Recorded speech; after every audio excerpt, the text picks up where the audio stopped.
अब रिजू दत्ता बताइए, देखिए जातिगत जनगणना का इतना बढ़िया मुद्दा कांग्रेस ने, इंडिया गठबंधन के बाकी घटक दलों ने उठा लिया है और आपकी पार्टी इस पर सपोर्ट नहीं कर रही है।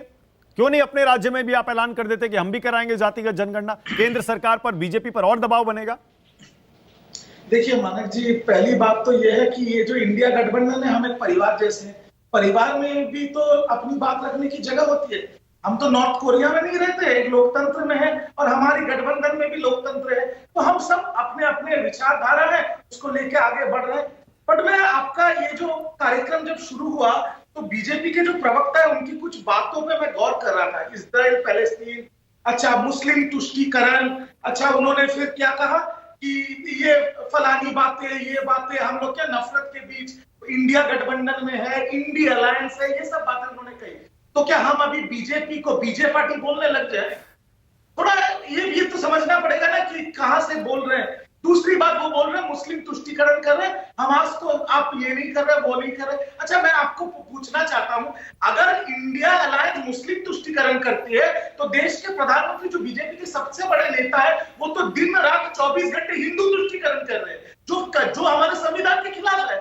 उसमें भी गौर फरमाइए। अच्छा अब आइए 12 अक्टूबर, पिछले दिन, आज 13 अक्टूबर, 12 अक्टूबर हमारे विश्व गुरु महादेव की पूजा करने पार्वती कुंड पहुंचे। बहुत बढ़िया बात है, महादेव का आशीर्वाद होगा, हम भी कभी जाएंगे पूजा करने। पर उसी 12 अक्टूबर को, उसी टाइम पे बिहार के बक्सर में फिर ट्रेन पलट गई और फिर 4 लोगों की जानें चली गई, 100 से ज्यादा घायल हो गए। उसी टाइम, उसी वक्त मणिपुर में किसी बेटी की आबरू लूटी जा रही थी, घर पे आग लगाया जा रहा था और 2 बच्चों को गोलियां मार दी गई।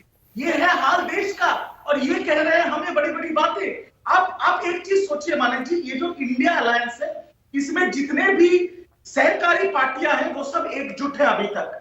और इनके जो एनडीए है, वो एनडीए नहीं, वो बीजेपी ही है। क्योंकि जो बड़ी बड़ी पार्टियां थे, एआईडीएमके भी छोड़ के चली गई कुछ दिन पहले, बाकी पार्टियां हैं। अच्छा आप देखिए, जो पार्टियां हैं उनके पास रिजू आपने बाकी सारी बातें कह दी, लेकिन मेरे सवाल का जवाब नहीं दिया। आज मेरे प्रोग्राम का दूसरा सवाल मेरे शो का यही है।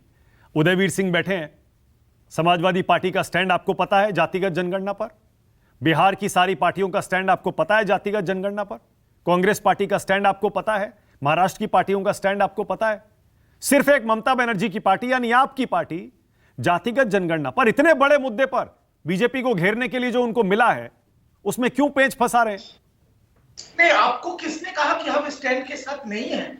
हमने, हमारी जो नेत्री है उन्होंने ऐलान नहीं किया। हम कौन सा किसी के विरोध में हैं? हम सब एकजुट है इस परिवार में। बीजेपी के खिलाफ है, नरेंद्र मोदी जी के खिलाफ। आप मतलब बंगाल में नहीं कराएंगे ना जातिगत जनगणना? अब समय आने पे आपको पता चल जाएगा, जब हमारी नेत्री घोषणा करेगी, उस पर फिर आप एक शो कीजिएगा, उस पर फिर आप शामिल हो जाएंगे। माना कि जानकारी ऐलान तो करने दीजिए।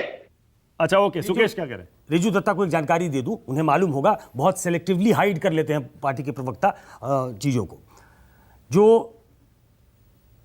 बैठक हुई थी इंडिया ब्लॉक की, आखिरी बैठक, उसमें यह तय किया जा रहा था कि जातिगत जनगणना को इसमें शामिल किया जाए, मंच से अनाउंस हो। ममता बनर्जी उस पक्ष में नहीं थी, उसको टाल दिया गया। उसके बाद पहली बैठक होती है शरद पवार के घर पे कोऑर्डिनेशन कमेटी की।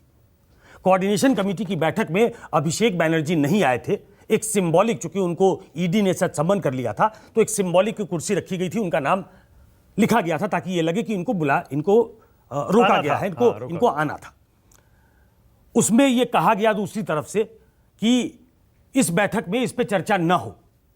मेरी जानकारी के मुताबिक जेडीयू ने, आरजेडी ने, समाजवादी पार्टी ने यह कहा कि नहीं, इस बैठक में ही फैसला होगा जातिगत जनगणना पे। ममता बनर्जी को यह चूज करना पड़ेगा कि आप इस तरफ हैं कि इस तरफ हैं, जातिगत जनगणना के साथ हैं कि नहीं।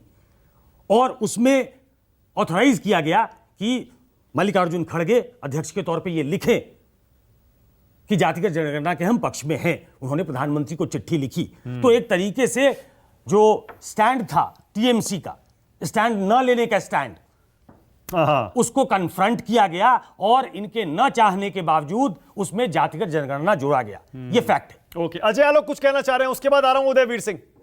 अजय आलोक बोलिए।